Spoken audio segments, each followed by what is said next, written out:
one of the things that's amazing about Harvard governance is that the overseers are all alumni and they're elected by alumni. And the process by which people become candidates, there's a couple of different ways, but the process is itself democratic and comprehensive and inclusive in a really striking way. So I wondered if you could talk a little bit about that, and then we'll both take a moment to be even more surprised that we got through that process. Right, exactly. I joined the nominating committee this last fall. It's a 3-year term. And on that committee of roughly, maybe there are 12 of us. And Tracy Palangin, who's a former vice chair of the board and an amazing woman, was our fearless leader, along with Philip Lovejoy from the alumni part of the university.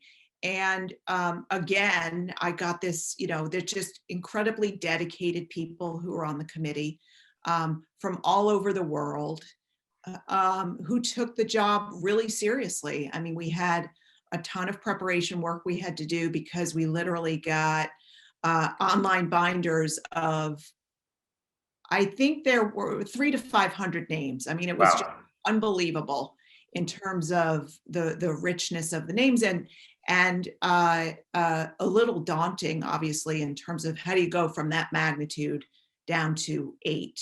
The thing we were looking for, all sorts of diversity in terms of backgrounds, experience, and what people can bring from that diversity to the board. But I would also say that, you've been on many boards, Marty, so have I.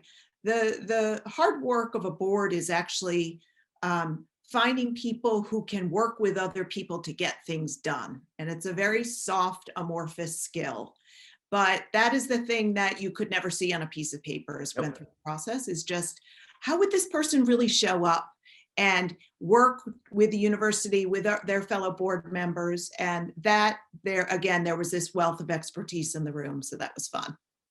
Playing well in the sandbox. Yeah. Turns out to be more important than any particular skill, I would say, right? Yeah. But at the same time, I'm sure that when you were listening for through all of these candidates, you were looking for all kinds of diversity, right? But can you say a little bit more about that, right? Not just skills, but just...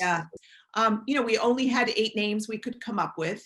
We wanted to have a breadth in terms of schools. So we didn't just want it to be alums of the undergrad program, although undergrads are, often super engaged just because of that time in our lives. But looking at graduates of all sorts of the schools, looking at, ethnic diversity and diversity of, I think, impact in the world. We also had really interesting conversations on geography.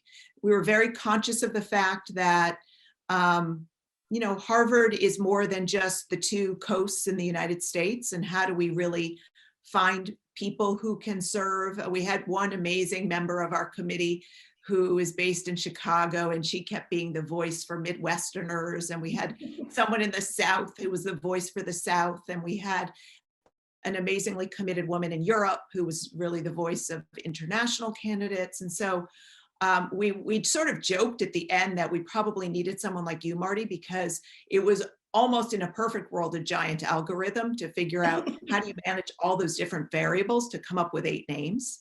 But I think that, and we didn't do it in one setting, we had to keep coming back at it. So it was a long process, but I was really proud at the end. It really was quite a list, and it always is.